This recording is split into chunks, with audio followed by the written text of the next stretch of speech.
Hello नमस्कार दोस्तों, मैं हूं सोमपाल। मिस्टर सोमपाल मैथमेटिकल में आपका स्वागत है। पिछली वीडियो में हमने हृदय के काफ़ी पॉइंट कवर किए थे। यदि आपने वह पहली वीडियो नहीं देखी है तो वो पहले आप देख लें।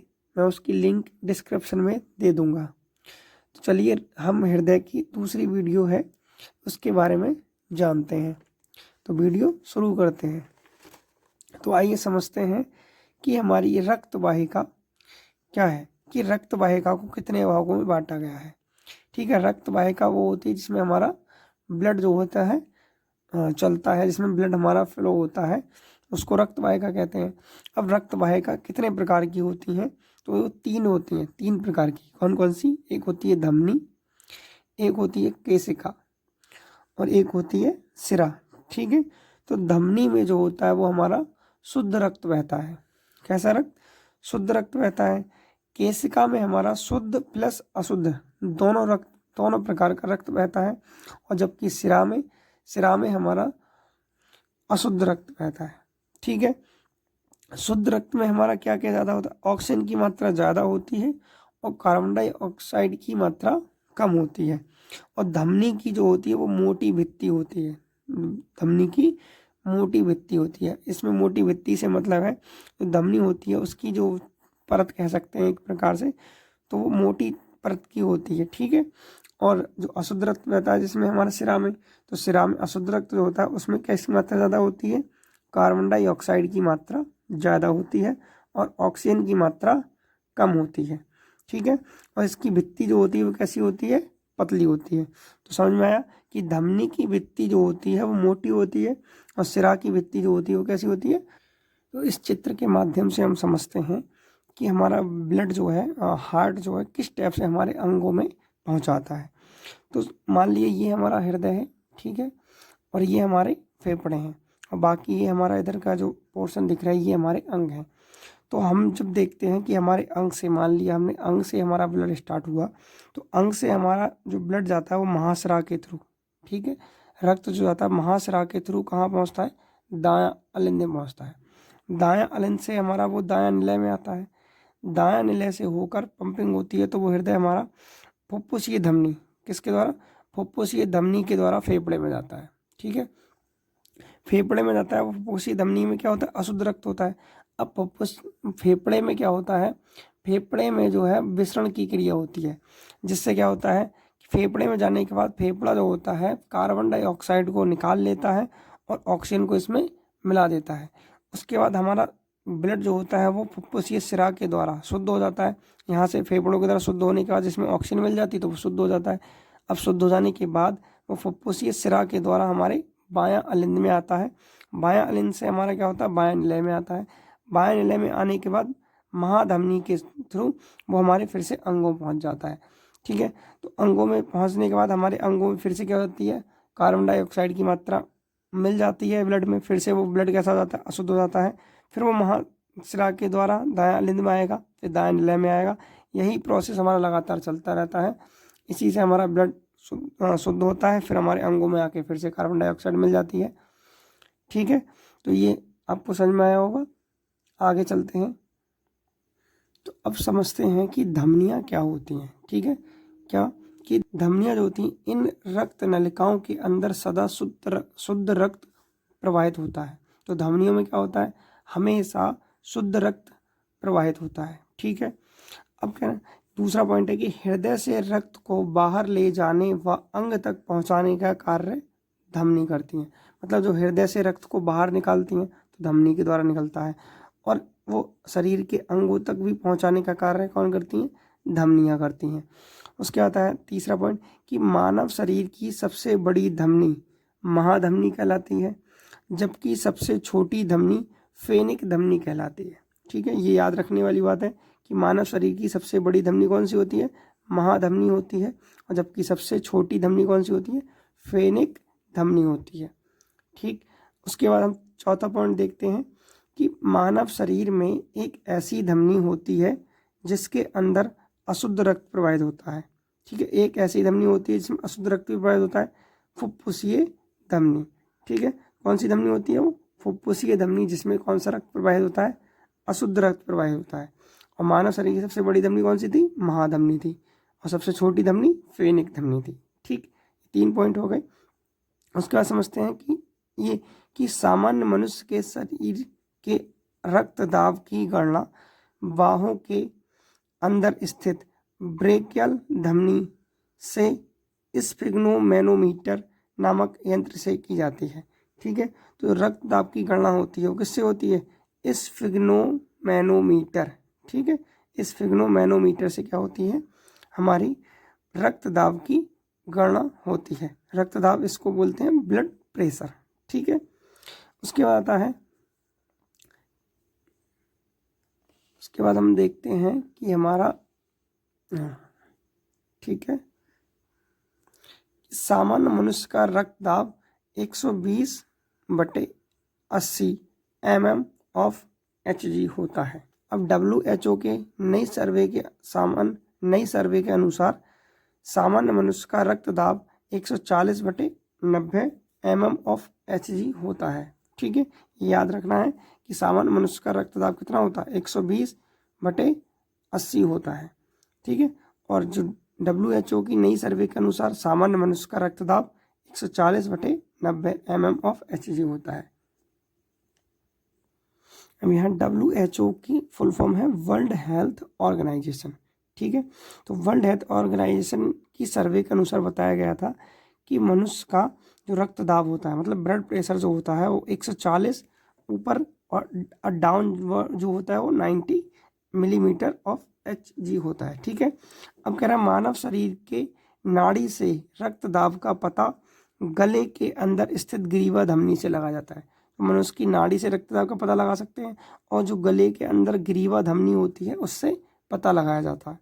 ठीक है, अब सामान्य मनुष्य की नाड़ी का रक्त दाब कितना होता है, 40 mm ऑफ Hg होता है। ठीक है, पढ़ते हैं हम सिरा क्या होता है।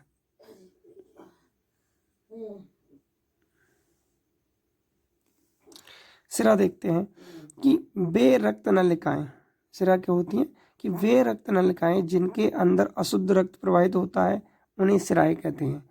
अब सिरा में क्या होता है, अशुद्ध रक्त प्रवाहित होता है, जबकि धमनी में कैसा होता था, शुद्ध रक्त प्रवाहित होता है। मानव शरीर के अंदर फुफ्फुसीय सिरा एक ऐसी सिरा है जिसके अंदर शुद्ध रक्त बहता है। ठीक है, फुफ्फुसीय सिरा में कैसा रक्त बहता है, शुद्ध रक्त बहता है, जबकि बाकी सिराओं में कैसा रक्त बहता है, अशुद्ध रक्त बहता है। बस हमें फुफ्फुसीय जहाँ याद दिखे उसका उल्टा कर देना है। यदि फुफ्फुसीय धमनी दिखता है तो उसमें कैसा रक्त होगा, अशुद्ध रक्त होगा, और जहाँ फुफ्फुसीय सिरा दिखे तो वहाँ शुद्ध रक्त होगा। हृदय तक रक्त पहुँचाने का कार्य सिराएं करती हैं। जो हृदय तक ब्लड पहुँचता है वो उसका कार्य कौन करती हैं, सिराएं करती हैं। मानव शरीर की सबसे बड़ी सिरा पश्च महासिरा तथा सबसे छोटी सिरा हेमी एंजाइमगस सिरा होती है। ठीक है, उम्मीद करता हूँ समझ में आ रहा होगा। अब जानते हैं कि केशिका क्या होती है। ठीक है, अब इसको केशिका के बारे में समझेंगे कि धमनी और सिरा को आपस में जोड़ने का कार्य केशिका करती है। ठीक है, जहाँ धमनी और सिरा जुड़ती हैं वो किसके द्वारा जुड़ती हैं, वो केशिका के द्वारा जुड़ती हैं। केशिका में शुद्ध व अशुद्ध दोनों प्रकार का रक्त बहता है। ठीक, शुद्ध अशुद्ध दोनों प्रकार का रक्त किसमें रक्त जो है बहता है वो हमारा केशिका में रहता है। केशिका में शुद्ध व अशुद्ध दोनों प्रकार का रक्त बहता है। ठीक है, अब ये एक इम्पोर्टेंट बात है, नोट है हमारे पास कि स्तनधारियों का बायां महाधमनी चाप एक विशेष लक्षण है। ठीक है, स्तनधारियों का बायां महाधमनी चाप होता है वो एक क्या है, विशेष लक्षण है। पक्षी वर्ग में दायां महाधमनी चाप पाया जाता है। स्तनधारियों में बायां महाधमनी चाप एक विशेष लक्षण है, लेकिन पक्षी वर्ग में कौन पाया जाता है, दायां महाधमनी चाप पाया जाता है। रक्त में गैसों का आदान प्रदान विसरण प्रक्रिया कहलाती है। जैसे जो रक्त में हमारा कार्बन डाइऑक्साइड का मिलना, और कार्बन डाइऑक्साइड हमारी जो रक्त में बाहर निकलती है, और ऑक्सीजन जो मिलती है वो प्रक्रिया किस में होती है, फेफड़ों में होती है, और ये प्रक्रिया क्या कहलाती है, विसरण की प्रक्रिया कहलाती है। ठीक है, अब आती है हमारी हृदय जो होता है वो ध्वनि किस प्रकार की करता है। हृदय जो है किस प्रकार की ध्वनि हमारी करता है, तो हृदय 2 प्रकार की ध्वनि करता है, एक तो लब और एक डब। तो लब ध्वनि करता है और एक डब ध्वनि करता है। लब ध्वनि के बारे में समझते हैं कि यह ध्वनि त्रिवलनीय व द्विवलनीय कपाटों के खुलने या बंद होने से होती है। ठीक है, यह ध्वनि क्या होती है, त्रिवलनीय कपाट और द्विवलनीय कपाट के खुलने या बंद होने से हुई होती है। और डब ध्वनि कब होती है, यह ध्वनि अर्धचंद्राकार वाल्व या हृदय वाल्व के बंद होने या खुलने से होती है। अब हम ये समझ लेते हैं कि त्रिवलनीय कपाट कौन से हैं और द्विवलनीय कपाट कौन से हैं। तो ये मैंने चित्र बनाया है, थोड़ा समझते हैं इसके बारे में। तो ये जो हमारा हार्ट बना हुआ है इसके 4 भाग हैं। ठीक है, तो ये जो 3 मैंने वलकार बनाई है इसको बोलते हैं त्रिवलनीय कपाट, यानी कि ट्राइकस्पिड वैल्यू। ठीक है, इसको त्रिवलनीय कपाट बोलेंगे। और ये द्विवलनीय कपाट जो हमारा होता है उसको बोलेंगे द्विवलनीय कपाट, ये जो पोर्शन है इधर वाला। ठीक है, अब ये अर्धचंद्राकार वाल्व, हृदय वाल्व भी कहते हैं इसको, अर्धचंद्राकार वाल्व को। और ये जो है महाधमनी वाल्व है। ये कौन सा है, अर्धचंद्राकार वाल्व है और ये महाधमनी वाल्व है। ठीक है, अब जानते हैं कि ये हृदय मरमर की आवाज भी करता है, तो इसको समझते हैं कि इसका संबंध हृदय ध्वनि से है। इसमें लव शिश की ध्वनियाँ भी आती हैं। ठीक है, तो इसका संबंध किससे, हृदय ध्वनि से ही है, हृदय मरमर का। इसमें लव शिश की ध्वनियाँ भी आती हैं। इस विकृति में हृदय वाल्व या अर्धचंद्राकार वाल्व खराब हो जाता है। जब हृदय मरमर की आवाज़ करने लगता है तो इस विकृति में क्या होता है, हृदय का वाल्व या अर्धचंद्राकार वाल्व खराब हो जाता है। ठीक, अब समझते हैं हम पेसमेकर क्या होता है। ठीक है, तो पेसमेकर को जानते हैं। पेसमेकर क्या होता है, पेसमेकर को SA नोड भी कहते हैं, पेसमेकर को SA नोड भी कहते हैं, या इसको हार्ट की बैटरी भी कहा जाता है। तो हृदय को शुद्ध खून की आपूर्ति कोरोनरी धमनी करती है। ठीक है, हृदय को शुद्ध खून की पूर्ति जो है, आपूर्ति वो कौन करती है, कोरोनरी धमनी करती है, जिससे हृदय को पोषक तत्व व ऑक्सीजन मिलती है। ठीक है, हृदय को पोषक तत्व और ऑक्सीजन किससे मिलती है, कोरोनरी धमनी से मिलती है। अब देखते हैं कि कोरोनरी धमनी में कोलेस्ट्रॉल या वसा के जमा होने से हृदय को रक्त के माध्यम से पोषक तत्व व ऑक्सीजन नहीं मिल पाते हैं, जिससे हार्ट अटैक आता है। तो हार्ट अटैक कैसे आता है ये भी हमें समझ में आ गया कि कोरोनरी धमनी में क्या होता है, तो कोलेस्ट्रॉल की मात्रा या वसा की मात्रा जम जाती है। ठीक है, जब वसा की मात्रा जम जाती है तो क्या होता है कि जो ब्लड होता है वो हमारा ब्लड के माध्यम से वो हमारे हृदय को पोषक तत्व और ऑक्सीजन नहीं मिल पाती है, जिससे हार्ट अटैक आने की संभावना बढ़ जाती है। ठीक है, फर्स्ट होने वाले हार्ट अटैक में होने वाले दर्द को एंजाइना पेक्टोरिस कहते हैं। क्या कहते हैं, जो पहला अटैक आता है हार्ट अटैक उसको हम क्या कहते हैं, एंजाइना पेक्टोरिस कहते हैं। ठीक है, अब आता है नंबर नोट है इसमें बहुत इंपॉर्टेंट बात है कि हृदय में ऐच्छिक मांसपेशियां 0% होती हैं। मतलब हृदय में जो हमारी इच्छा के अनुसार मांसपेशियां वर्क करें वो 0% होती हैं, वो अनैच्छिक क्रियाएं होती हैं। उसमें सभी मांसपेशियां कैसी चलती हैं, अनैच्छिक होती हैं, हमारी इच्छा के अनुसार नहीं चल सकती। अब जानते हैं कि रक्तदाब क्या होता है। ठीक है, रक्तदाब मतलब ब्लड प्रेशर। तो ब्लड प्रेशर क्या होता है कि रक्त के द्वारा धमनियों की भित्तियों पर लगने वाला दाब रक्तदाब कहलाता है। जो हमारे ब्लड होता है, ब्लड से धमनियों की भित्तियों पर क्या लगता है, एक दाब लगता है, यानी कि एक प्रेशर लगता है, उसको हम क्या कहते हैं, रक्तदाब कहते हैं।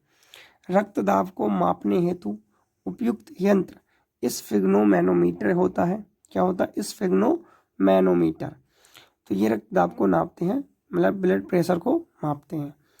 ठीक है, देखा होगा डॉक्टर अपने हाथ में जो कपड़ा बांध के एक फट्टा टाइप का होता है उसको बांध के चेक करता है, उसको क्या कहते हैं हम, स्फिग्नोमैनोमीटर कहते हैं। रक्तदाब का सामान्य रक्त जो होता है वो कितना होता है, 120/80। ठीक है, mm/Hg होता है। ठीक है, अब रक्तदाब जो होता है 2 प्रकार का होता है। कितने प्रकार का, 2 प्रकार का। कहते हैं एक हाई बीपी और एक लो बीपी। हाई बीपी को कहेंगे उच्च रक्तदाब, निम्न रक्तदाब। अब उच्च रक्तदाब जो होता है इसे हाइपरटेंशन भी कहते हैं। इसे क्या कहते हैं? हाइपरटेंशन। सीमा इसकी होती है 90 प्रति 150। कितनी होती है? 90 प्रति 150 mm प्रति HG होती है। और इसे हाइपोटेंशन, निम्न रक्तदाब को कहते हैं हाइपोटेंशन और उच्च रक्तदाब को कहते हैं हाइपरटेंशन। इसकी सीमा होती है 90 प्रति 60 होती है। ठीक है, समझ में आ रहा है? उच्च रक्तदाब को हाइपरटेंशन और निम्न रक्तदाब को हाइपोटेंशन कहते हैं। अब समझते हैं कि रक्त क्या है। ठीक है, रक्त के बारे में कुछ इंपॉर्टेंट बातें हैं, उनको समझते हैं। तो रक्त एक तरल संयोजी ऊतक है। ठीक है, तरल का मतलब संयोजी ऊतक है। रक्त क्या है? रक्त एक तरल संयोजी ऊतक है। रक्त शरीर का सबसे मुलायम ऊतक है। एक तो तरल संयोजी है और दूसरा मुलायम ऊतक है। एक सामान्य मनुष्य के शरीर में रक्त की मात्रा 5 से 6 लीटर होती है। कितनी होती है? 5 से 6 लीटर मनुष्य के शरीर में रक्त की मात्रा होती है। रक्त का pH मान 7.4 होता है। ये 2 पॉइंट याद रखने हैं, एक तो 7.4 होता है और 5 से 6 लीटर रक्त होता है। pH मान 7.4, 5 से 6 लीटर रक्त होता है और एक संयोजी ऊतक है। क्वेश्चन आता है रक्त कैसा ऊतक है? तो एक संयोजी ऊतक है। रक्त का प्रयुक्त शब्द हिम होता है। ठीक है, रक्त का प्रयुक्त शब्द कौन सा होता है? हिम होता है। रक्त के अध्ययन को हीमोटोलॉजी कहते हैं। रक्त के अध्ययन को क्या कहते हैं? हीमोटोलॉजी। ये भी याद रखने की बात है कि रक्त के अध्ययन को हीमोटोलॉजी कहते हैं, जबकि निर्माण की क्रिया को हेमेटोपाइरेसिस कहते हैं। क्या कहते हैं? हेमेटोपाइसिस कहते हैं। शरीर में रक्त का निर्माण हड्डियों में उपस्थित अस्थि मज्जा में होता है। ठीक है, जो रक्त का निर्माण कहाँ होता है? वो होता है हड्डियों में, अस्थि मज्जा उपस्थित होती है, उसमें रक्त का निर्माण होता है। ठीक, ये 2 पॉइंट याद रखने वाले हैं कि हीमोटोलॉजी कैसे कहते हैं? इसके अध्ययन को, रक्त के अध्ययन को हीमोटोलॉजी, और रक्त बनता है, उसका निर्माण होता है, उसको कहते हैं हेमेटोपाइसिस। क्या कहते हैं? हेमेटोपाइसिस। रक्त कहाँ बनता है? अस्थि मज्जा में। अस्थि मज्जा कहाँ पाई जाती है? हड्डियों में पाई जाती है। ठीक है, अब समझते हैं कि रक्त का संचरण कैसे होता है। रक्त का संचरण कैसे होता है? 2 प्रकार से होता है। एक तो रक्त कोशिकाओं के द्वारा और रक्त प्लाज्मा के द्वारा। ठीक है, तो रक्त कोशिकाओं के द्वारा 45% होता है और रक्त प्लाज्मा के द्वारा 55% होता है। रक्त कोशिकाओं में कौन कौन सी चीज़ें पाई जाती हैं उसको समझते हैं। RBC पाई जाती है, रेड ब्लड सेल्स, वो कितनी होती है? 99% होती है। ठीक है, WBC वाइट ब्लड सेल्स जो कि 0.2% होती है। प्लेटलेट्स को हम बिम्बाणु भी कहते हैं। ठीक है, जो कि इतनी होती है 0.8% पाई जाती है। टोटल मिला कितना हो गया? 100%। 100% किसका? 45% का ही 100% पाया जाता है। ठीक है, अब समझते हैं रक्त प्लाज्मा कितना है? 55% होता है। रक्त प्लाज्मा में क्या क्या होता है? रक्त प्लाज्मा में जल होता है। जल की मात्रा 90 से 92% तक होती है। ठीक है, कितनी होती है? जल की मात्रा 90 से 92% तक होती है। प्रोटीन की मात्रा 7 से 9% तक होती है। ठीक है, 7 से 9% तक। ग्लूकोज की मात्रा बहुत कम होती है।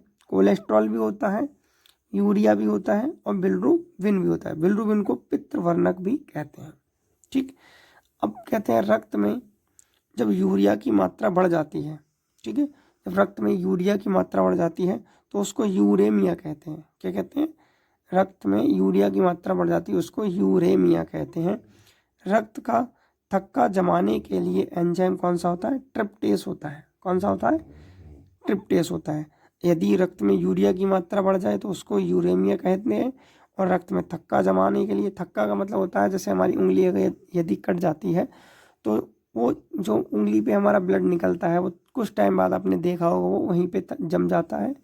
ठीक है, तो उसको थक्का जमना कहते हैं। वो किसके कारण जमता है? कौन सा एंजाइम है? ट्रिप्टेस एंजाइम के कारण जमता है। ठीक है, अब समझते हैं कि ग्लूकोज का सामान्य स्तर कितना होता है हमारी बॉडी में, मतलब ब्लड में। ठीक है, बॉडी में ब्लड होता है, ब्लड में ग्लूकोज का सामान्य स्तर कितना होता है?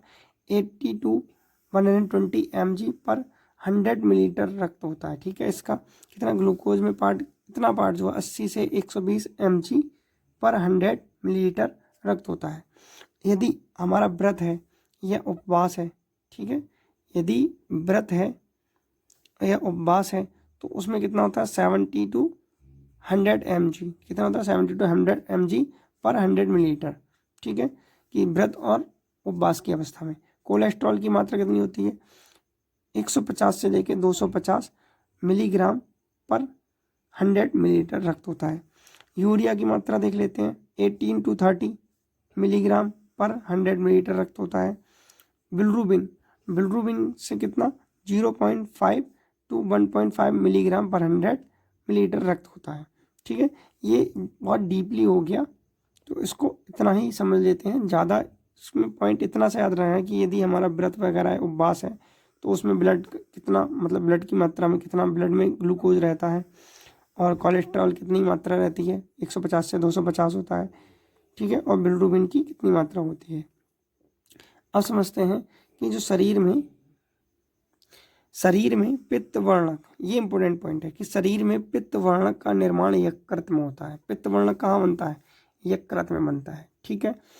यदि एक इम्पोर्टेंट बात यह है कि यदि हमें अपने बॉडी में ब्लड का पता करना है कि लगभग कितना ब्लड है हमारा, तो उसको हम कैसे निकालते हैं, ठीक है, वो मैं बताता हूँ आपको। देखिए, जानते हैं कि हमारे ब्लड, जो हमारे शरीर है, शरीर में कितना ब्लड है, तो उसको कैसे निकालते हैं।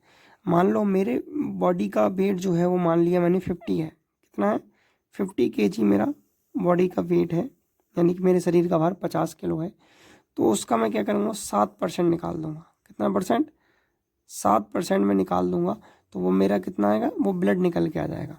तो जैसे निकालते हैं 50 का हमने यदि 7% लिया, कितना लिया 7%, तो 50 गुणा 7/100, ठीक है। तो 50 से काटेंगे 50 दूनी 100, ठीक, और 2 से 7 को काटेंगे तो कितना आएगा 3.5 समथिंग 3.5 लीटर ब्लड होगा जो 50 किलो का पर्सन बंदा है उसके अंदर, ठीक है। 3.5 लीटर का ब्लड होगा, कितना, जो 50 किलो का आदमी है उसके अंदर 3.5 लीटर का ब्लड होगा। उसके बाद ऐसे समझते हैं, कोई दूसरा निकालते हैं।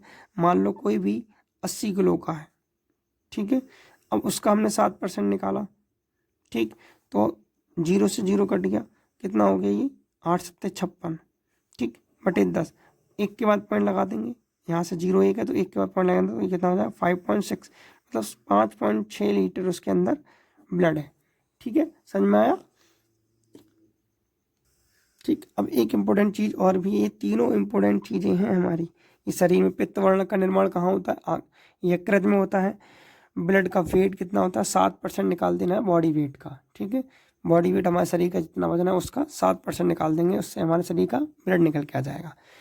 अब आते हैं साइज कितना आता है, कि साइज किस किस का, WBC जो होती है वो सबसे बड़ी होती है, उससे छोटी RBC होती है और सबसे छोटी प्लेटलेट्स होती हैं, ठीक है। तो आइए इस नोट को समझते हैं कि यकृत को शरीर की जैव रासायनिक फैक्ट्री कहते हैं, जबकि पित्त वर्णकों का संग्रह पित्ताशय में होता है। यकृत क्या है, शरीर की जैव रासायनिक फैक्ट्री है, और जबकि पित्त वर्णकों का संग्रह कहाँ होता है, संग्रह का मतलब इकट्ठा होना, जो हमारा पित्त वर्णक बनता है वो इकट्ठा कहाँ होता है, पित्ताशय में होता है। नंबर दूसरा पॉइंट इसका नोट का देखते हैं, रक्त में बिलरुबिन पित्त वर्णक जो पीले रंग का होता है, बिलरुबिन कैसे रंग का होता है, पीले रंग का होता है, इसकी मात्रा 2.50 मिलीग्राम पर 100 मिलीलीटर रक्त से ज़्यादा हो जाए, यदि इतने पॉइंट रक्त से ज़्यादा हो जाती है तो पूरा शरीर हमारा जो होता है पीला दिखने लगता है, या शरीर पर पीला रंग फैल जाता है। इसी रोग को हम क्या कहते हैं, पीलिया कहते हैं, या उसको जुंडिस भी कहते हैं, ठीक है। तो यह हेपेटाइटिस का एक प्रकार है, किसका प्रकार है ये, हेपेटाइटिस का प्रकार है। यह एक वायरस जनित रोग है जिससे यकृत प्रभावित होता है। अब हमें पीलिया कब होता है ये भी क्लियर हो गया कि पीलिया कब होगा, जब बिलरुबिन की मात्रा 2.50 से अधिक हो जाए, रक्त से अधिक हो जाए, तब क्या होगा, पूरा शरीर पीला हो जाता है। इसी रोग को हम जॉन्डिस भी कहते हैं, और ये क्या है, हेपेटाइटिस का एक प्रकार है जो कि वायरस से होता है, ठीक है, वायरस से होता है, और जिससे क्या होता है, ये हमारा जो यकृत होता है वो प्रभावित होता है, ठीक है। अब समझते हैं कि प्लाज्मा प्रोटीन क्या होता है, प्लाज्मा प्रोटीन कितने प्रकार का होता है।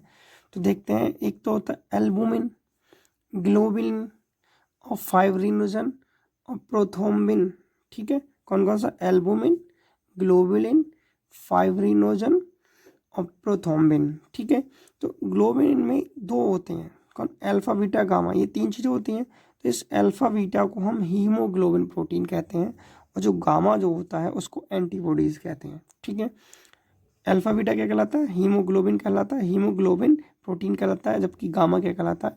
एंटीबॉडीज कहलाता है। ये ब्लड क्लोटिंग में सहायक होते हैं। ठीक है, ये किस में सहायक होते हैं? Blood clotting. अभी क्लोटिंग क्या होता है? तो क्लोटिंग जो होता है वो हमारा ब्लड का थक्का जमता है। ठीक है, उसमें सहायक होते हैं। यदि कोई व्यक्ति रक्तदान करना चाहता है, यदि कोई व्यक्ति रक्तदान करना चाहता है तो वह अपने रक्त का 10% हिस्सा दान कर सकता है। ठीक है, मनुष्य जो है ब्लड दान करना है उसको, तो वो कितना दान कर सकता है? 10% दान कर सकता है। रक्त की गणना यूनिट में की जाती है। ठीक है, ये भी याद रखना है कि रक्त की गणना किस में की जाती है? यूनिट में की जाती है। और एक यूनिट किसके बराबर होती है? 350 मिलीलीटर के बराबर होती है। ये बहुत इंपॉर्टेंट है कि एक यूनिट बराबर कितना होता है? ब्लड 350 मिलीलीटर होता है। और मनुष्य यदि ब्लड दान करना चाहता है, कितना दान कर सकता है अपने ब्लड का? 10% हिस्सा दान कर सकता है। ठीक है, नेक्स्ट आगे पढ़ते हैं कि यदि किसी व्यक्ति ने रक्तदान किया है तो वह पुनः 14 दिन बाद रक्तदान कर सकता है। यदि उसने एक बार रक्तदान कर दिया है तो 14 दिन के बाद वो फिर से रक्तदान कर सकता है। रक्तदान करने के लिए न्यूनतम वजन 50 kg होना चाहिए और आयु की सीमा 21 से 60 वर्ष होनी चाहिए। ठीक है, आयु कितनी होनी चाहिए? 21 से 60 वर्ष होनी चाहिए, जबकि उनका वजन कितना होना चाहिए? 50 kg होना चाहिए। ठीक है, अब आगे बढ़ते हैं कि रक्त बैंक के अंदर रक्त को अधिकतम 48 दिन तक व न्यूनतम 40 डिग्री सेंटीग्रेड, कितना? -40 डिग्री सेंटीग्रेड से 12 डिग्री सेंटीग्रेड तक द्रव नाइट्रोजन में रखा जाता है। तो एक चीज़ हमें याद रखनी कि ब्लड अधिकतम ब्लड बैंक में कितने दिन रह सकता है? 48 डे रह सकता है। और टेम्परेचर कितना हो सकता है? -40 डिग्री सेंटीग्रेड से 12 डिग्री सेंटीग्रेड तक टेम्परेचर होना चाहिए। और रखा किस में जाता है? वो नाइट्रोजन में रखा जाता है, द्रव नाइट्रोजन होती है उसमें रखा जाता है। ठीक है, इसके बाद थोड़ा सा ये पीएच पैमाना भी है, इसको समझते हैं। पीएच पैमाना, कि पीएच पैमाना की खोज किसने की थी? तो सोरेनसन ने की थी। किसने की थी? सोरेनसन ने। इसमें 0 से लेके 14 तक नंबर होते हैं। ठीक है, उन्होंने बताया कि जो कोई भी विलयन होता है उसको हमें पता लगाना है कि वो विलयन अम्लीय है या क्षारीय है या उदासीन है। तो हम किससे पता लगा सकते हैं? वो पीएच पैमाने से पता लगा सकते हैं। यदि हमारे पीएच मान 0 से लेके 6 के बीच रहता है, 0 से लेके 6 तक आता है, यानी कि 6, 6.5 और 7, इस 7 से कम हो और 0 से ज़्यादा हो, तो वो हमारा कैसा कहलाता है? विलयन अम्लीय कहलाता है। यदि विलयन हमारा 7 आ जाए, विलयन का मान कितना आ जाए? पीएच मान 7 आ जाए, यदि विलयन का पीएच मान 7 आ जाता है तो विलयन कैसा होगा? उदासीन होगा। उसके बाद देखते हैं, यदि विलयन का मान 7 से बड़ा और 14 से छोटा आ जाए तो विलयन कैसा होता है? क्षारीय होता है। ठीक है, उम्मीद करता हूँ वीडियो आपको समझ में आ रहा होगा। मैंने कुछ पदार्थ लिए हैं जो एग्जाम की दृष्टि से बहुत ही इम्पोर्टेंट है। ठीक है, ज़्यादातर जो पूछे जाते हैं वो ही मैंने लिए हैं। उनका पीएच मान लिखा है और उसकी प्रकृति लिखी हुई है। तो इसके बारे में समझ लेते हैं कि जो हमारा दूध होता है, दूध का पीएच मान 6.4 से लेके 6.6 तक रहता है। ठीक है, कितना होगा? 6.4 से 6.6 के बीच में रहता है। और ये कैसा होता है? हल्का अम्लीय होता है। कॉफ़ी का पीएच मान 5 होता है। कितना होता है? 5 होता है। ये भी हल्का अम्लीय होता है। जबकि चाय का पीएच मान 5.5 होता है। ये भी कैसा होता है? हल्का अम्लीय होता है। उसके बाद मूत्र का पीएच मान जो होता है 6.0, यानी कि 6 ही होता है। ये भी हल्का अम्लीय होता है। ठीक, फिर आती है लार। जो हमारी लार होती है उसका पीएच मान 6.8 होता है। ये भी कैसा होता है? अम्लीय होता है। उसके बाद समुद्र का जल जो होता है उसका पीएच मान 8.4 होता है। ये कैसा होता है? हल्का क्षारीय होता है। ठीक, शुद्ध जल का पीएच मान कितना होता है?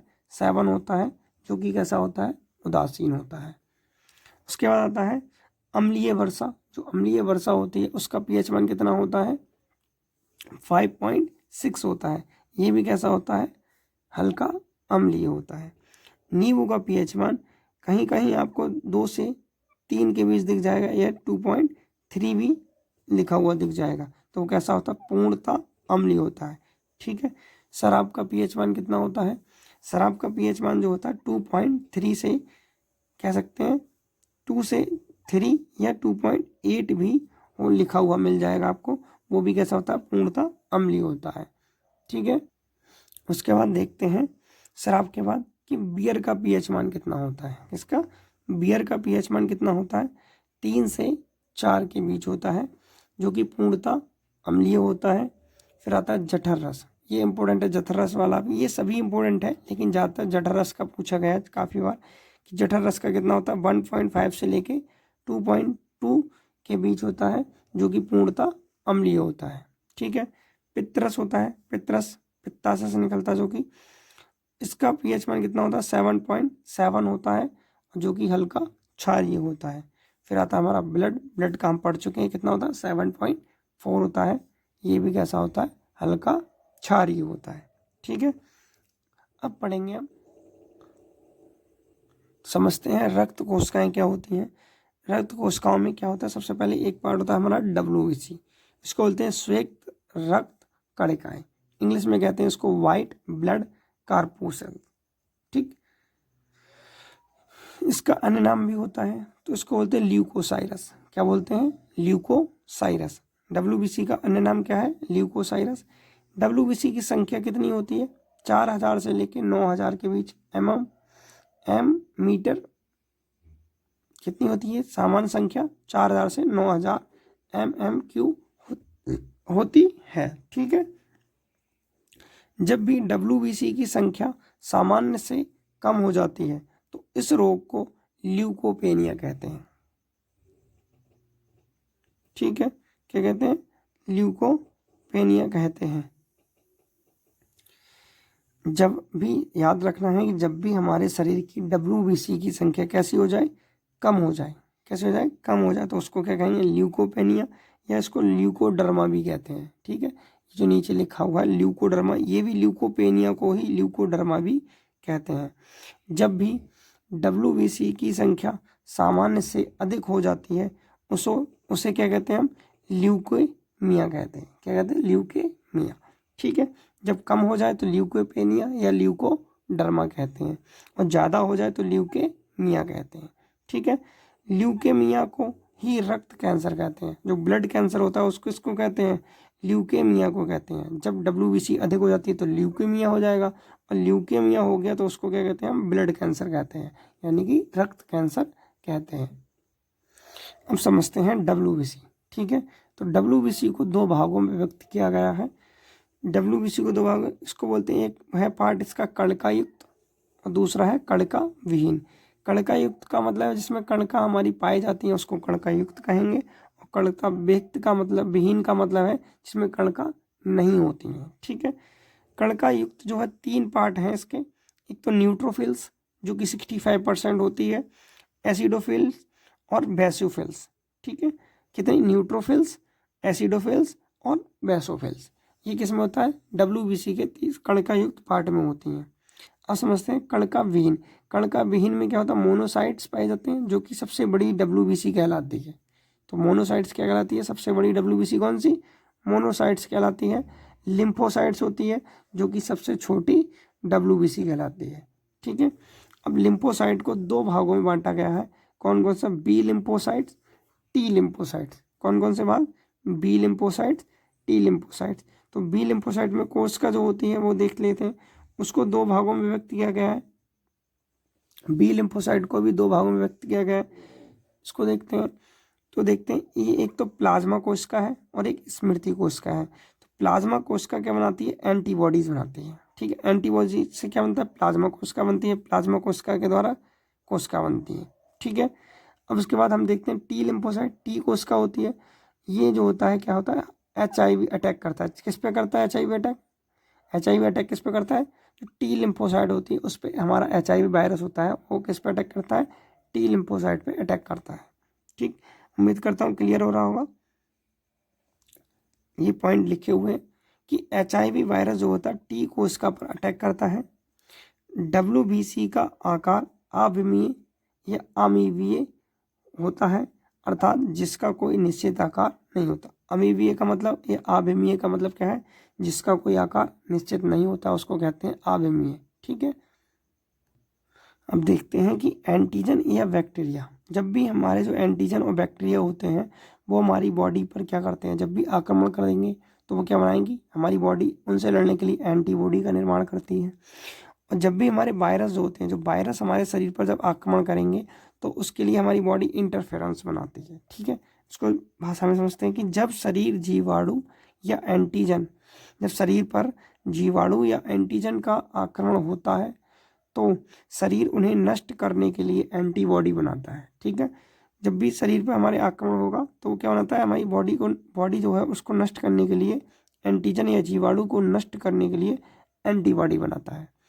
और जब शरीर पर किसी विषाणु या इसको कहते हैं वायरस का आक्रमण होता है तो उन्हें नष्ट करने के लिए शरीर इंटरफेरेंस का निर्माण करता है। ठीक है, शरीर क्या बनाए? इंटरफेरेंस बनाता है। अब आता है WBC शरीर के प्रतिरक्षक तंत्र को बनाने में महत्वपूर्ण भूमिका निभाती है। तो WBC क्या करती है? हमारे शरीर को कैसा बनाती है? प्रतिरक्षक तंत्र बनाती है। ठीक है, कैसे बनाती है? प्रतिरक्षक तंत्र बनाने में महत्वपूर्ण भूमिका निभाती है। हम देखते हैं कि एंटीबॉडी जो होती है वो कितने प्रकार की? तो एंटीबॉडी 5 प्रकार की होती है। इसकी ट्रिक है गम दे। क्या है? गम दे। तो एक होती है आईजी एंटीबॉडी, ठीक है, IgA antibody, IgM antibody, IgD antibody और IgE एंटीबॉडी। तो ये हम याद रखेंगे कि कितने प्रकार की एंटीबॉडी होती हैं? 5 प्रकार की होती हैं, जिनको ट्रिक से याद रखा है हमने, गम दे। ठीक है, अब एंटीबॉडी के लिए IG शब्द का मतलब है इम्यूनोग्लोबिन, जो कि WHO ने दिया था। किसने दिया था? इम्यूनोग्लोबिन किसने दिया था? एंटीबॉडी का नाम WHO ने दिया था। IgG, यह एंटीबॉडी सबसे ज़्यादा मतलब 80% तक यही होती है। कौन सी? IG वाली। ठीक है, अब अगर IG, यह एंटीबॉडी शिशु को माता के गर्भ में प्लेसेंटा या अपरा के माध्यम से मिलती है। जो शिशु होते हैं माँ के गर्भ में, उनको ये एंटीबॉडी किससे मिलती है? प्लेसेंटा या अपरा के द्वारा मिलती है। ठीक है, अब देखते हैं IgA, यह बाह्य स्रोतों से मिलती है। ठीक है, जैसे दूध, लार आदि। ये IgA एंटीबॉडी किससे मिलती है? ये बाह्य स्रोतों से मिलती है, जैसे दूध और लार हो गया। माँ का पहला दूध क्लोस्ट्रम कहलाता है। जो पहला दूध मतलब पहली बार जो दूध पिलाती है माँ, उसको क्या कहते हैं? हम क्लोस्ट्रम कहते हैं। WBC का निर्माण लाल अस्थि मज्जा में होता है। ये याद रखना है कि WBC का निर्माण कहाँ होता है? लाल अस्थि मज्जा में होता है। और जो माँ पहली बार बच्चों को दूध पिलाती है उसको हम क्या कहते हैं? क्लोस्ट्रम कहते हैं। ठीक है, मानव शरीर के अंदर WBC का जीवन काल 2 से 4 दिन का होता है। जो मानव के शरीर के अंदर जो WBC का जीवन काल होता है वो कितना होता है? 2 से 4 दिन तक होता है। ठीक, देखते हैं RBC, तो रेड ब्लड कार्पुक्लस, तो लाल रक्त कणिकाएं, इसको क्या कहते हैं? लाल रक्त कणिकाएं। देखते हैं RBC को इरिथ्रोसाइट्स कहते हैं। इसका अन्य नाम क्या है? इरिथ्रोसाइट भी है। किसका नाम? RBC का। ठीक है, अब आता है यह स्तनधारी वर्ग में RBC केंद्रक विहीन और द्विअवतलीय आकृति की होती है। तो स्तनधारी में क्या होती है? RBC जो होती है केंद्रक विहीन होती है और द्विअवतलीय आकृति की होती है।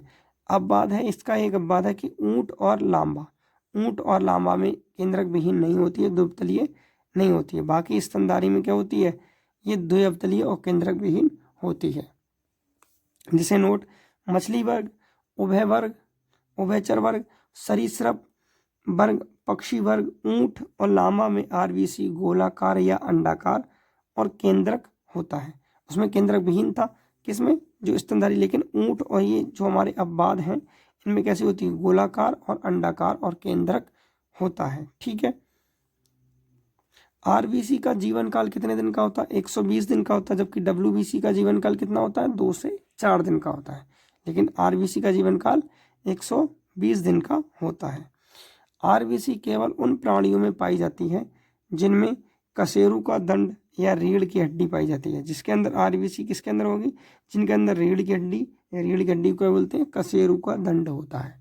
ठीक है, उनके अंदर आरबीसी पाई जाती है। रक्त का, अब देखते हैं कि रक्त का लाल रंग जो किसके कारण होता है? आरबीसी के कारण होता है। रक्त का लाल रंग किसके कारण होता है? आरबीसी के कारण होता है। तथा आरबीसी का लाल रंग हीमोग्लोबिन वर्णक के कारण होता है। आरबीसी का लाल रंग किसके कारण होगा? हीमोग्लोबिन वर्णक के कारण। और जबकि आरबीसी जो ब्लड का रंग होता है वो लाल रंग होता है, वो आरबीसी के कारण होता है। मानव रक्त के अंदर आरबीसी व डब्ल्यूबीसी का अनुपात कितना होता है? 600:1 होता है। कि मानव के अंदर कितना होता है? आरबीसी का 600 होता है और डब्ल्यूबीसी का 1 होता है। ठीक है, तो आरबीसी और डब्ल्यूबीसी का अनुपात कितना होता है? 600:1 होता है।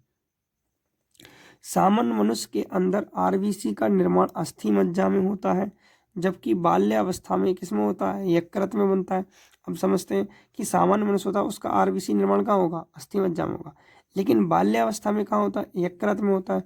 और नवजात शिशु के अंदर प्लीहा नामक अंग में होता है। ठीक है, नवजात शिशु के अंदर कहाँ होता है? प्लीहा नामक अंग में होता है। और बाल्यावस्था में कहाँ होता है? यकृत में होता है। जबकि मनुष्य, सामान्य मनुष्य, उसका आरबीसी का निर्माण कहाँ होता है? अस्थि मज्जा में होता है। प्लीहा को मानव शरीर का ब्लड बैंक भी कहा जाता है। ठीक है, ये इंपॉर्टेंट, बहुत बार पूछा जाता है ये क्वेश्चन कि प्लीहा को वो ब्लड बैंक, मानव शरीर का ब्लड बैंक किसे कहते हैं? तो प्लीहा को कहते हैं। ठीक है,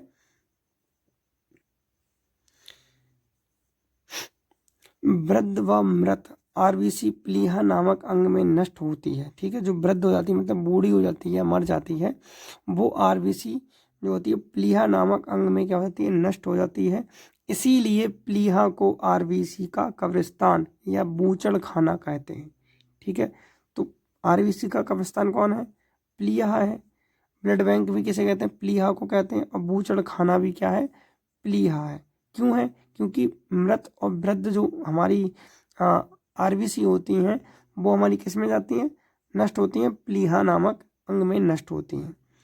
प्रकृति के अंदर सर्वाधिक आरबीसी ऊंट नामक प्राणी के अंदर पाई जाती हैं, जिसमें कितनी होती? 1,40,00,000 प्रति 100 मिलीलीटर। ठीक है, रक्त में पाई जाती हैं। ठीक है, सबसे ज़्यादा आरबीसी किसके अंदर होती हैं प्रकृति में? ऊंट के अंदर। कितनी होती हैं? 1,40,00,000 प्रति 100 मिलीलीटर रक्त। ठीक है, जबकि न्यूनतम आरबीसी कुत्ते व मेढक के अंदर पाई जाती हैं। कितनी होती हैं? 4 लाख। कितनी होती हैं? 4 लाख पर 100 मिलीलीटर रक्त में पाई जाती हैं। कुत्ते के अंदर कितनी है? 4 लाख ओनली। ठीक, सामान्य मनुष्य के अंदर आरबीसी की संख्या कितनी होती है? 50 लाख पर 100 मिलीलीटर रक्त में पाई जाती है। अब देखते हैं कि मनुष्य में महिला के अंदर कितनी होती हैं और पुरुष के अंदर कितनी होती हैं। तो पुरुष के अंदर 50 से 55 लाख 100 पर मिलीलीटर होती हैं, और जबकि महिला के अंदर 45 से 50 लाख पर 100 मिलीलीटर होती हैं। ठीक है, आगे समझते हैं कि प्रकृति के अंदर सबसे बड़ी आरबीसी मेढक समूह के एग्फी यूफा के अंदर पाई जाती है। ठीक है, प्रकृति के अंदर सबसे बड़ी आरबीसी किसके अंदर पाई जाती है? जो एक मेढक है उसका नाम क्या है? एग्फी यूफा के अंदर पाई जाती है, जिसका साइज 75 म्यू होता है। ठीक है, कितना होता है उसका साइज? 75 म्यू होता है।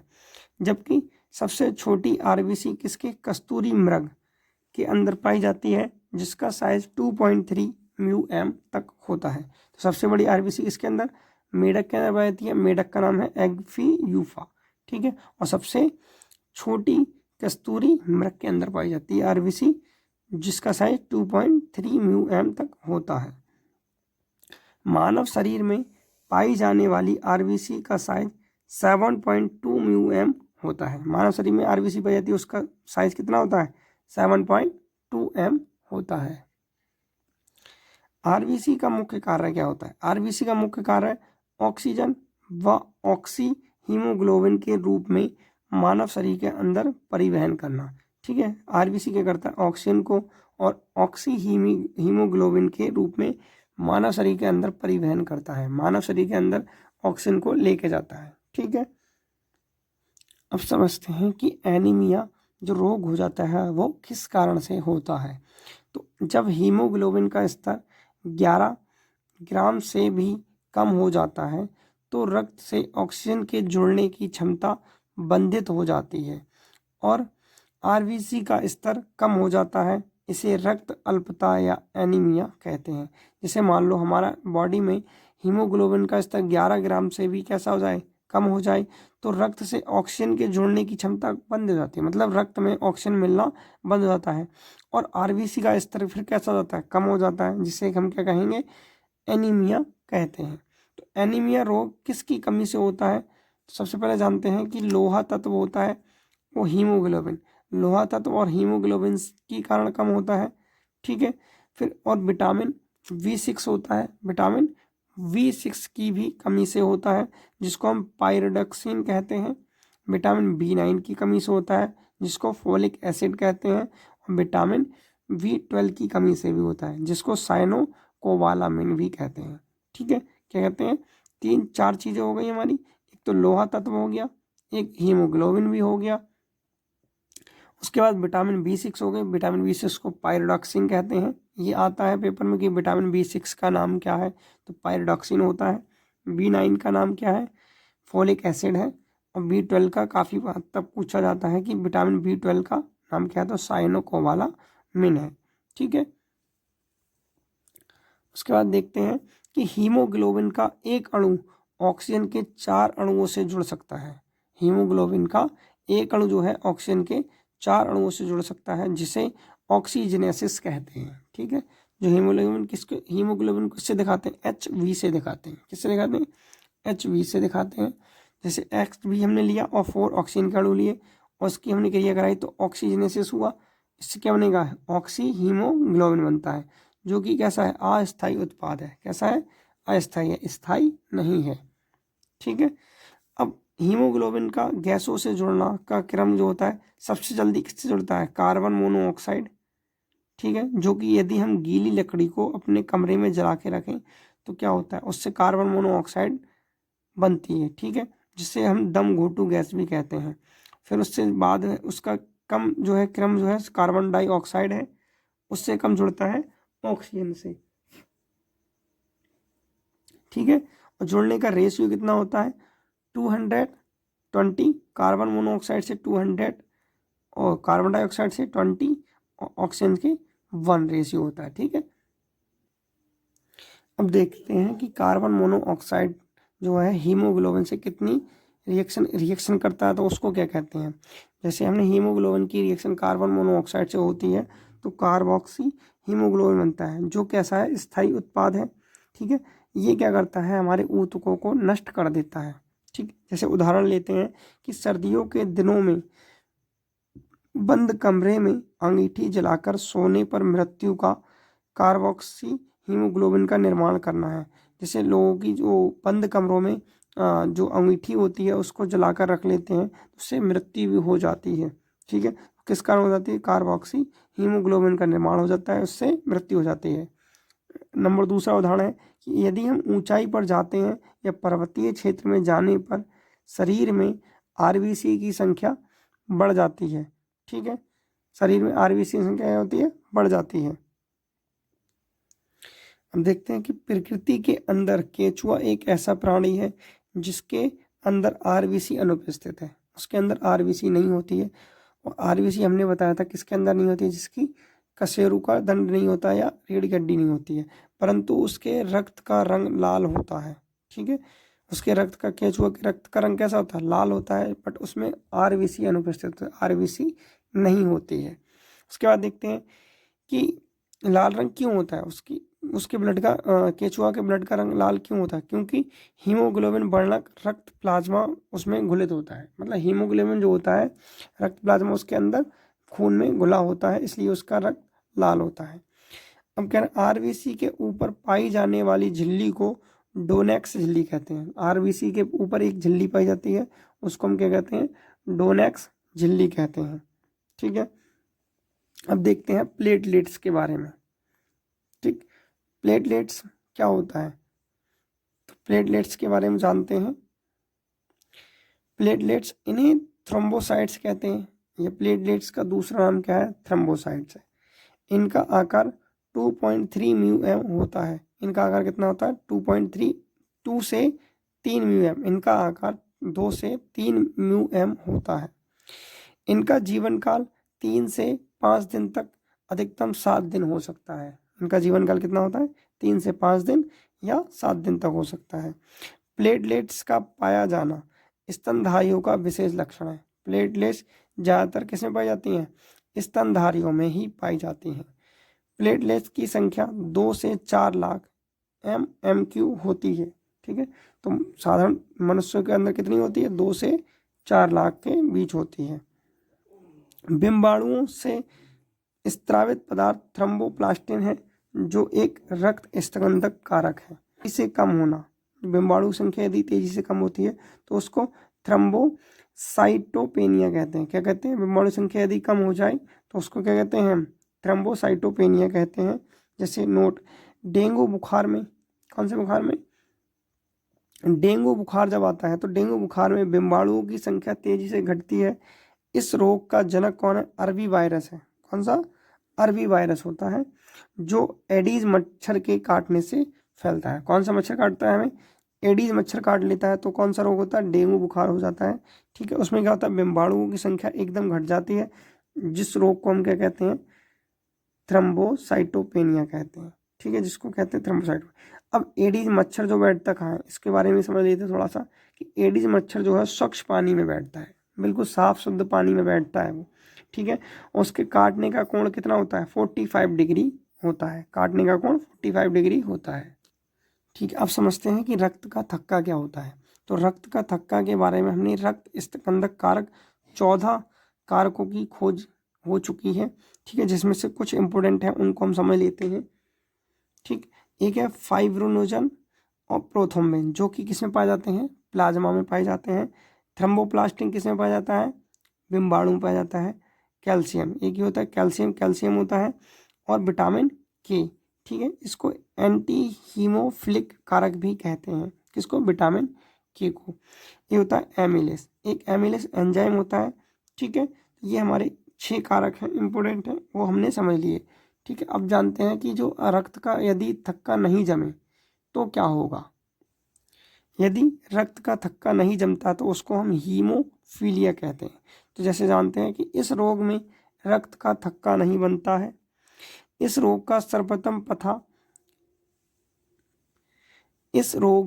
सर्वप्रथम पता ब्रिटेन, एक शाही परिवार में ब्रिटेन की महारानी विक्टोरिया के अंदर पाया गया था।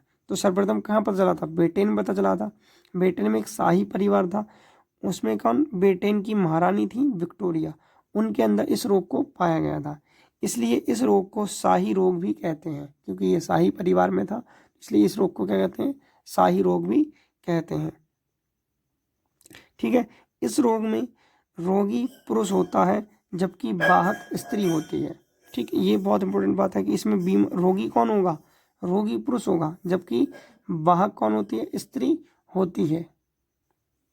इसको समझते हैं। नोट, कि संपूर्ण विश्व के अंदर 9% महिला ही इस रोग से पीड़ित हैं। ठीक है, कितनी, 9% महिला ही इस रोग की रोगी पाई गई हैं। अब इस रोग का फैक्टर कौन होता है, जीन जो होता है वो H होता है। क्या होता है, H होता है, जो कि सदा X गुणसूत्र पर प्रभावित होता है। इसका फैक्टर कौन होता है, H होता है, जो किस पे प्रभावित रहता है, X गुणसूत्र पर प्रभावित रहता है। अब जानते हैं कि मनुष्य में कितने जोड़ी गुणसूत्र पाए, 23 जोड़ी गुणसूत्र पाए जाते हैं। टोटल गुणसूत्र 46 होते हैं। पुरुष में 22 जोड़े और एक लिंग निर्धारण XY गुणसूत्र होता है, जबकि स्त्री में 22 जोड़े XX होता है। ठीक है, पुरुष और स्त्री में 22 जोड़े जो होते हैं वो सेम होते हैं, और एक XY और XX, इनमें लिंग गुणसूत्र होता है वो डिफरेंट होता है। ठीक है, यदि XX है तो वो सामान्य स्त्री कहलाती है, जबकि X पे H फैक्टर लग जाए, ठीक है, तो वो क्या कहलाती है, वाहक स्त्री कहलाती है। और यदि X पे हमारा H फैक्टर लग जाए और Y ऐसे ही रहे तो वो रोगी पुरुष कहलाता है। और ये जो X फैक्टर होता है वो किस पे प्रभावित रहता है, X पे ही प्रभावित रहता है। अब इसको समझते हैं कि ये वाहक कैसे होता है। तो सामान्य पुरुष की शादी वाहक स्त्री के साथ कराई जाती है तो उनसे जन्म लेने वाली संतान में हीमोफीलिया रोग की संभावना कितने % होगी, ठीक है। समझते हैं कि सामान्य पुरुष था और ये वाहक स्त्री है, तो यहाँ से हमने X गुणसूत्र लिया, ठीक, X गुणसूत्र लिया वो हमारा, और यहाँ से भी XH जो वाहक स्त्री थी वहाँ से XH गुणसूत्र आता है, तो वो यदि मिलते हैं तो वहाँ से X और XH गुणसूत्र मिलते हैं। फिर हमारा एक फिर से X आया और फिर यहाँ से दूसरा वाला X आया, तो यहाँ से एक XX गुणसूत्र मिलते हैं। अब एक Y गुणसूत्र आया, ठीक है, और यहाँ से XH आया, तो यहाँ से XH Y बना, और एक Y आया और यहाँ से एक H आया, तो ये क्या बनता है, XY बनता है। तो हमारे पास 25% संभावना है कि गर्ल्स पैदा हो और 25% संभावना है कि बॉय हो, ठीक है। तो इसमें 25% ही इसमें वाहक स्त्री हो सकती है और 25% ही वाहक बॉयस हो सकता है। तो इसकी संभावना टोटल सामान्य बच्चे की संभावना जो हुई वो 50% हुई, रोगी बच्चे की संभावना जो हुई वो कितनी हुई, 25% हुई, जबकि वाहक बच्चे की संभावना कितनी हुई, 25% हुई, ठीक है। अब समझते हैं बारे में कि ब्लड बैंक क्या होता है। ब्लड बैंक में जो ब्लड होता है उसको नापा जाता है, किसमें, यूनिट में मापा जाता है, और एक यूनिट जो होती है 350 मिलीलीटर रक्त के बराबर होती है। ब्लड बैंक में रक्त को 4 डिग्री सेंटीग्रेड पर संग्रहित किया जाता है, मतलब संग्रहित का मतलब इकट्ठा या रखा जाता है। मनुष्य के शरीर में प्राकृतिक प्रतिस्कंदक हेपेरिन होता है, ठीक है। प्राकृतिक प्रतिस्कंदक का मतलब हो गया कि उसको रोकने के लिए, जमने के लिए, ब्लड को रखने के लिए उसमें हेपेरिन पाया जाता है। इसका निर्माण यकृत में होता है। हेपेरिन का निर्माण कहाँ होता है, यकृत में होता है। ब्लड बैंक में शरीर के बाहर, मतलब जो ब्लड बैंक होती है वो कहाँ होती है, शरीर के बाहर होती है। रुधिर को जमने से रोकने के लिए कृत्रिम प्रतिस्कंदक पदार्थ EDTA मिलाए जाते हैं। EDTA का मतलब ethylene diamine tetra acetate, sodium citrate, sodium oxalate, ठीक है, ये मिलाए जाते हैं, जिससे क्या होता है, हमारा ब्लड जो होता है वो जमता नहीं है। अब समझते हैं ब्लड ग्रुप के बारे में कि हमारा ब्लड ग्रुप कैसे जनरेट होता है, कैसे कैसे बनता है, इसकी खोज किसने की थी। तो रक्त समूह की खोज सन 1900 में कार्ल्स लैंडस्टीनर नामक वैज्ञानिक ने की थी। कब की थी, सन 1900 में की थी। किसने की थी, कार्ल लैंडस्टीनर ने की थी, ठीक है। तो AVO 3 ब्लड ग्रुप हो गए, एक हो गया A, एक B और एक O। इसके खोजकर्ता कौन है, कार्ल लैंडस्टीनर है। और AV ब्लड ग्रुप कौन सा है, एक AV होता है, उसके खोजकर्ता कौन है, वॉन डिस्केटलो। कौन है, वॉन डिस्केटलो, ठीक है, जिन्होंने कब की थी, 1902 में खोज की थी, किसकी, AV की। AVO की किसकी ने की थी, कार्ल लैंडस्टीनर ने की थी।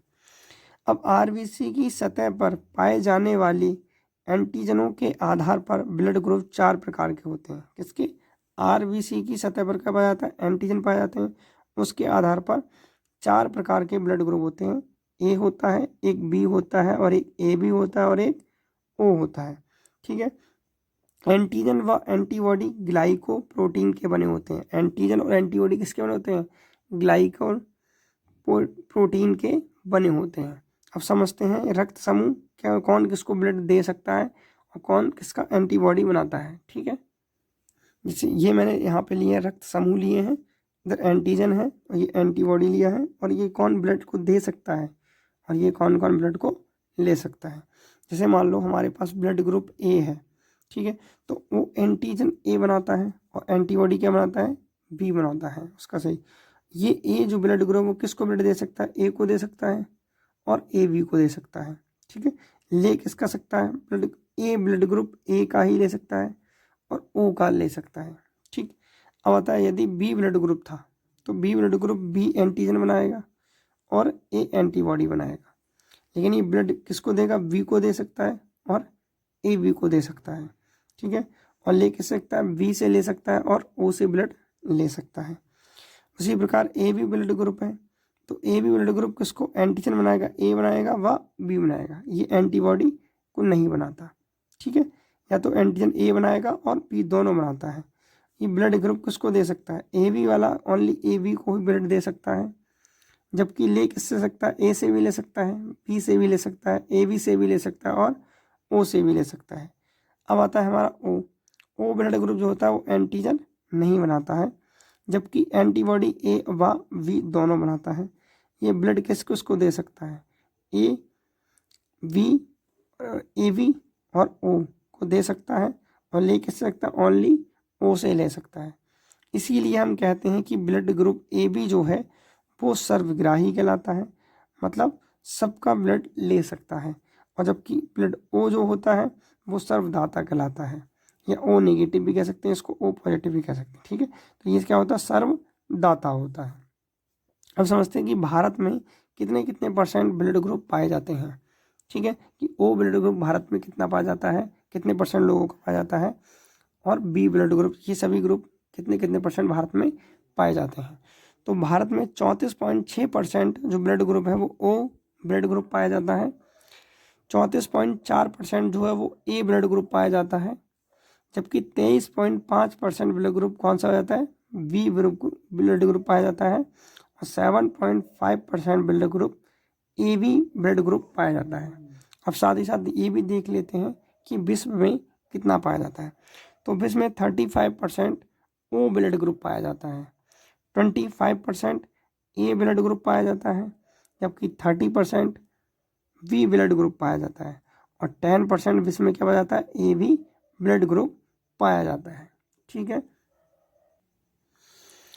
अब समझते हैं कि ए बी ब्लड ग्रुप जो होता है उसके बारे में हम ठीक से समझ लेते हैं कि ए बी ग्रुप वाली स्त्री का विवाह, ये ब्लड ग्रुप बनता कैसे है, मतलब उससे कैसे हमें पता चलता है कि किसके अंदर कौन सा ब्लड ग्रुप होगा हमारी संतान में।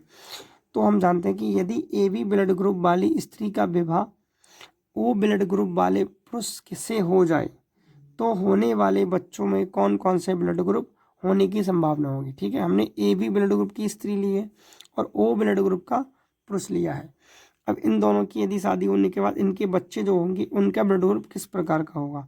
तो यदि ए ब्लड ग्रुप है, यहाँ से ए ब्लड ग्रुप आएगा और यहाँ से ओ ब्लड ग्रुप जाएगा, तो कौन सा बनेगा, ओ ए बनेगा। यदि यहाँ से ए ब्लड ग्रुप आया फिर से और यहाँ से फिर ओ आया तो ओ ए बनेगा फिर से। अब यहाँ से बी आया और यहाँ से ओ आया तो बी ब्लड ग्रुप बनेगा, और यहाँ से वी आया और यहाँ से ओ आया और यहाँ से वी आया तो ये ओ ही बनेगा। तो यानी कि 50% चांस रहते हैं कि कौन सा बने, ए ब्लड ग्रुप बने। कितने परसेंट, 50% चांस है कौन सा बनेगा, ए ब्लड ग्रुप बने, और 50% चांस है कौन सा बने, बी ब्लड ग्रुप रहे। ठीक है, अब समझते हैं कि RH फैक्टर क्या होता है, इसके बारे में छोटा सा है, इसको समझ लेते हैं कि RH फैक्टर की खोज कार्ल लैंडस्टीनर की थी। ब्लड जो AVO ब्लड ग्रुप की खोज की थी वो भी कार्ल लैंडस्टीनर ने की थी, और RH फैक्टर की खोज भी लैंडस्टीनर ने ही की थी। अब वीनस, लैंडस्टीनर और वीनस नामक वैज्ञानिक दो थे, कौन थे, लैंडस्टीनर और वीनस नामक वैज्ञानिक ने रीसस यानी कि मकाका नामक बंदर था उसके शरीर के अंदर की थी। ठीक है, RH फैक्टर की खोज कि RH एक प्रकार का एंटीजन है। क्या है, RH एक प्रकार का एंटीजन है। एंटीजन के आधार पर RH+ और RH- दो प्रकार के आधार बांटा गया एंटीजन को। तो RH का एंटीजन उपस्थित होगा जब RH पॉजिटिव होगा, तो RH का एंटीजन कैसा होगा, उपस्थित मतलब उसके अंदर प्रेजेंट होगा। और RH नेगेटिव होगा तो RH का एंटीजन अनुपस्थित होगा। ठीक है, समझते हैं यदि किसी दंपत्ति के अंदर पति RH पॉजिटिव है व पत्नी RH नेगेटिव है तो उनसे जन्म लेने वाली प्रथम संतान स्वस्थ होगी। ठीक है, समझ में आ रहा है क्या, कि एक यदि हमने पति जो है वो RH पॉजिटिव, उनके अंदर RH एंटीजन है, और पत्नी के अंदर RH नेगेटिव है, तो उनसे जन्म लेने वाली संतान कैसी होगी, प्रथम संतान स्वस्थ होगी, तथा बाकी सभी संतान भ्रूणीय अवस्था में मर जाती हैं। इस रोग को इरिथ्रोब्लास्टोसिस कहते हैं। ठीक है, क्या कहते हैं, इस रोग को इरिथ्रोब्लास्टोसिस फिटलियस कहा जाता है। ठीक, इस रोग के उपचार के लिए प्रथम संतान, इस रोग का उपचार कैसे कर सकते हैं इसको समझ लेते हैं कि इस रोग के उपचार के लिए प्रथम संतान के जन्म के 72 घंटे के अंतराल में महिला को NTO का इंजेक्शन दिया जाता है। ठीक है, तो इस रोग को कैसे बचाएगा कि बच्चे का जैसे जन्म होता है तो उसके बाद महिला को क्या दिया जाए, NTO का इंजेक्शन दिया जाता है, जिससे क्या होता है, ये रोग बच्चे का जन्म, वो बच्चे जो होते हैं स्वस्थ रहता है और उसको नेक्स्ट जनरेशन में उसको दिक्कत नहीं होगी। समझते हैं कि ये भारत में कितना परसेंट पाया जाता है, छोटा सा है ये, कि भारत में RH फैक्टर के लोग जो है जिसमें पाया जाता है वो 93% पाए जाते हैं और RH नेगेटिव वाले 7% पाए जाते हैं। ठीक है, और विश्व में 85% पाए जाते हैं, जबकि RH नेगेटिव वाले कितने पाए जाते हैं, 15% पाए जाते हैं। ठीक है, धन्यवाद। यदि आपको वीडियो अच्छी लगी हो तो कृपया मेरे चैनल को सब्सक्राइब करें और साथ ही साथ कमेंट भी करना ना भूलें। ठीक है।